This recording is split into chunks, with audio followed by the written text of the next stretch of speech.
What if someone publicly challenged Donald Trump's intelligence and won? In this fictional showdown, African leader Ibrahim Traoré takes Trump's words and turns them into a masterclass in competence. Armed with data and an encyclopedic knowledge of the U.S., Traoré delivers a response so startling it leaves reporters and viewers stunned. But could it all just be too good to be true? Before we move on, I'd like to ask you a small favor. If you appreciate this content, please take a second to like this video and subscribe to the channel. Over 98% of you watch the videos without subscribing. It costs you nothing, but it makes a huge difference to us. So did you click the subscribe button? Great, thank you so much. Now back to the video. During a rally in Florida, Donald Trump took the opportunity to target Ibrahim Traoré, the young leader of Burkina Faso, with an offhanded jab that quickly turned heads. Burkina Faso? Honestly, I doubt their guy over there even knows where New York is on a map. It's a small place, barely a blip, and they don't have much going on. Trump smirked to the laughter of the crowd. The remarks seemed typical of Trump's combative style, but they carried an underlying dismissal of African leadership, and by extension, Traoré's intelligence. The simplicity of the comment belied its sting, painting Traoré as uninformed and unworthy of global significance, a slight that carried weight far beyond the rally stage. It wasn't long before these remarks made their way onto global news broadcasts and social media platforms. Major outlets aired the clip repeatedly, dissecting Trump's tone and intent. Social networks flooded with reactions, some mocking Traoré further, while others defended him against what they saw as unjust ridicule. Watching this play out back in Ouagadougou, Traoré's initial response wasn't fiery indignation or outrage. Instead, he quietly observed. Advisors and staff brought the news to his attention almost immediately, urging him to respond one way or another.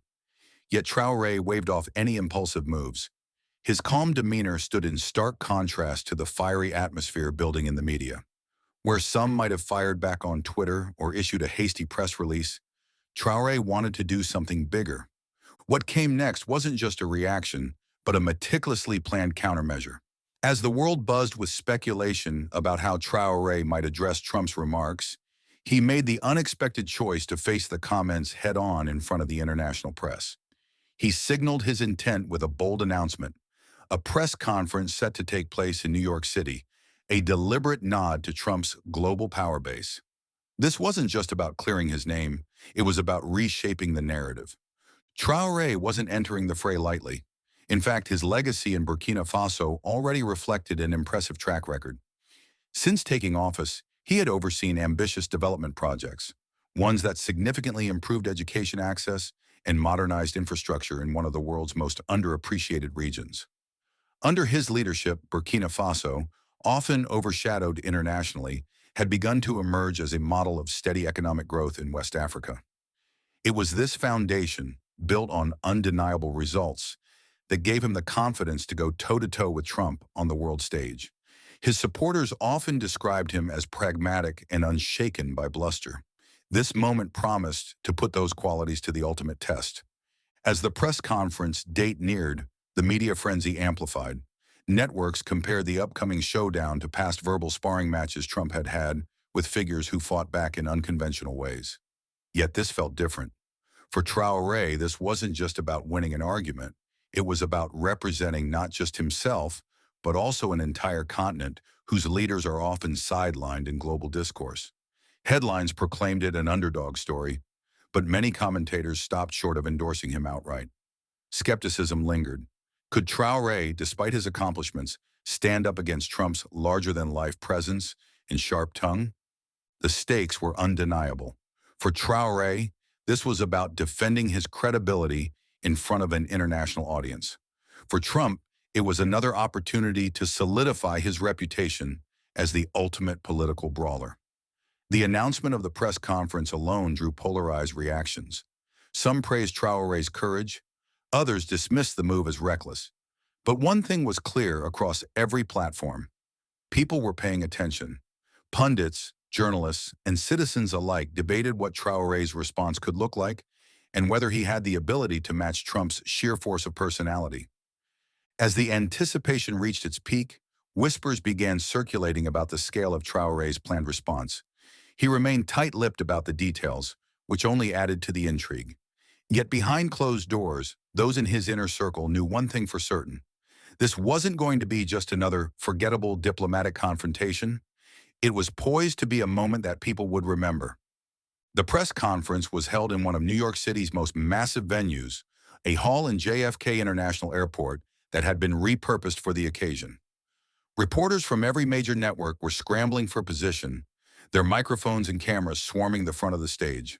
The backdrop, branded with the colors and emblem of Burkina Faso, contrasted sharply with the New York City skyline, visible through the towering windows behind it.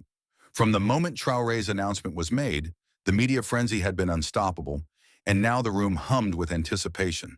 The sharp clicks of camera shutters filled the occasional pauses in chatter, and even seasoned journalists whispered about what sort of confrontation this might turn into. Traoré entered the hall calmly amidst the frenzy, dressed in a sharply tailored navy suit, his signature round glasses resting lightly on his nose. He exuded composure, almost an unshakable presence, as if the gravity of the situation hadn't touched him at all. When he took his place at the podium and adjusted his microphone, there was no dramatics, no jokes, or attempts at charm.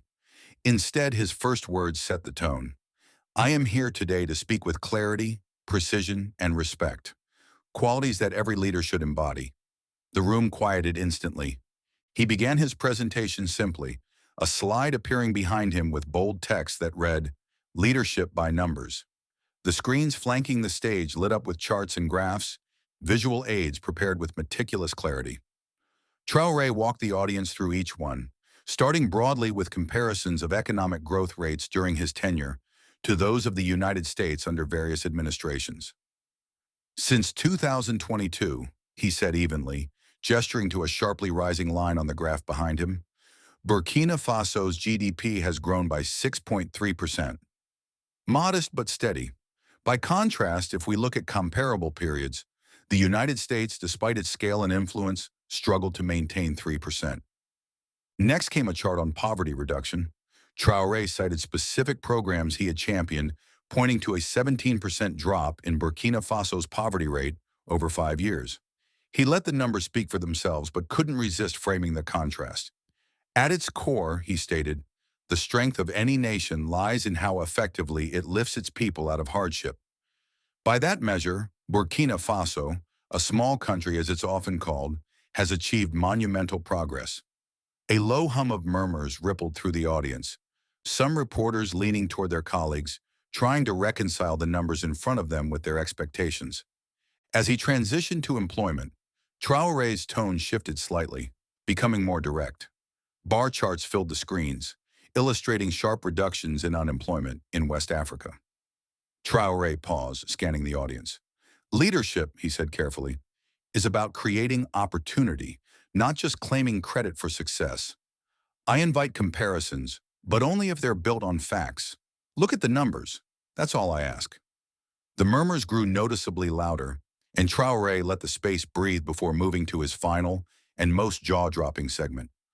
Traoré's challenge was less a question and more a surgical dismantling of Trump's earlier remarks. Highlighting parts of Trump's economic track record, Traoré contrasted the largest deficits in U.S. history with Burkina Faso's balanced fiscal reforms under his administration. Then, without raising his voice, he turned fully to the cameras and asked, "If understanding geography or economics is a measure of intelligence, I wonder how Mr. Trump would explain these numbers." His delivery was not mocking but calm, even surgical, and the room fell pin-drop silent as the last graph faded away. What flipped the mood entirely came minutes later, as Traoré delivered one undeniable moment of brilliance. He recited, without notes or a teleprompter, a series of intricate statistics about the American Midwest, employment dependency on specific exports, education gaps in rural counties, flawlessly. He gestured lightly toward the front row of press figures. "These are American statistics," he finished, "and I respect them enough to understand them." Gasps erupted, even from hardened professionals, and the disbelief in the room was palpable. By the time Traoré exited the stage, the global narrative was noticeably shifting. Reporters scrambling to draft responses could barely keep up with the barrage of sound bites. In that moment, Traoré wasn't just a leader standing up for himself. He was reframing the legacy of global leadership altogether. But this was only the beginning of what would turn into a viral juggernaut. Traoré stood behind the podium, his gaze fixed on the room, and issued a statement that instantly silenced the remaining murmurs. It's one thing to claim knowledge. It's another to demonstrate it, he said, letting the words hang in the air for a moment. What came next caught everyone off guard. With no notes, slides, or prompters, Traoré began listing state-specific statistics about the United States. He recited population data, unemployment rates, trade figures, and even detailed infrastructure spending in states like Ohio, Iowa, and Kansas. By the time he finished citing the percentage of renewable energy power grids in rural Minnesota, the room wasn't just quiet, it was completely still. It wasn't a speech anymore. It was a masterclass in preparation and awareness, delivered with laser-like precision.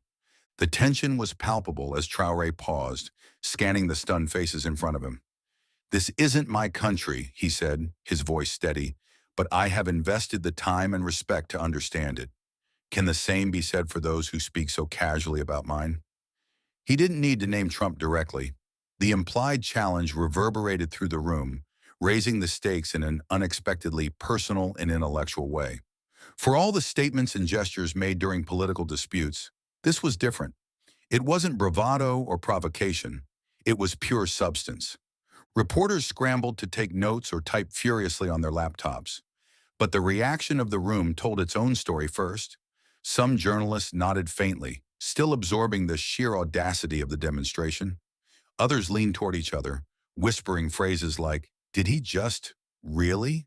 And that's insane. How did he even know that?" A moment that could have been interpreted as combative had instead been elevated into a showcase of competence.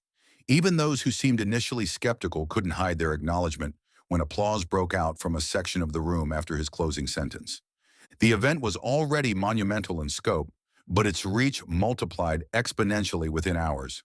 Clips of Traoré's address spread across Twitter, Instagram, and major news outlets almost in real time. The video of him rattling off state-specific data became the centerpiece of every major platform. By 2 hours after the conference's end, the footage had been shared over 2 million times, with reactions pouring in from across the globe. Viewers called it everything from a calculated takedown to a redefinition of political debate. Hashtags like Wachuna, Traoré Challenge, and Leadership Redefined quickly trended worldwide, attaching his name to a conversation far bigger than the press room in which it had started. Major news organizations couldn't keep away from the spectacle either. CNN interrupted its regular programming to cover the conference in detail, with Anderson Cooper describing the event as extraordinary history happening live. MSNBC dedicated an entire show that evening to analyzing the broader implications, with Rachel Maddow repeating, "Facts, and I cannot stress this enough, facts, not emotion, won the day." Even Fox News offered reluctant praise, with Chris Wallace remarking, "Regardless of politics, you don't see that level of preparation and depth every day." The variety of reactions from across the political spectrum amplified what had already become a defining moment in global media. The international response reinforced that this wasn't just a fleeting viral hit. The BBC aired a full special titled The Burkina Moment, framing Traoré's challenge as a turning point for public diplomacy. Al Jazeera broadcast the entire conference multiple times, with subtitles available in 10 languages, calling it a demonstration of intellect as diplomacy. Western audiences weren't just reflecting on Traoré's ability to respond under pressure. They were being forced to rethink what African leadership could look like on the global stage. For many, it became clear that this event wasn't just about defending one leader's reputation. It was a broader statement about preparation, intelligence, and global respect. In the weeks that followed, debates continued to swirl, but the message of the press conference was undeniable. Competence had triumphed over personality. Facts had spoken louder than ridicule. For a world often consumed by loud rhetoric, this moment reasserted the enduring importance of substance in defining leadership. At its core, this fictional story reveals a fundamental truth about leadership. Preparation and intelligence are not just tools, but necessities. Dr. Maria Santos described it best, calling it a perfect case study on how preparation and real knowledge outweighs bravado and prejudice. It's a reminder to question what we accept from our leaders and how narratives are shaped by media. Are we more impressed by rhetoric than results? In a world often captivated by noise, the real challenge is to value substance over spectacle. What then should leadership look like today? And who is truly setting the example for it?